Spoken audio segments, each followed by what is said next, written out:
So we're going to show you how we're taping paper towels over people's faces who don't have the appropriate PPE, masks, etc.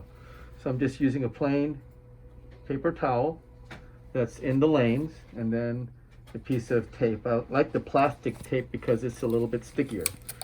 You pull about this amount, not a whole lot, and then you're going to peel about a third of it off. See, a third of it off, and you're going to tape it. Most of it needs to be out. You don't really need much on the paper because the paper sticks really well. You're going to tape this in between the patient's eyes like this. And then you're going to split this piece of tape in half. And then you're going to tape a portion here and a portion there. And so by doing it this way, you're providing support on the top and the two sides. And then when the patient puts their chin on the slit lamp, this part of it doesn't move around and get up into the patient's eyes.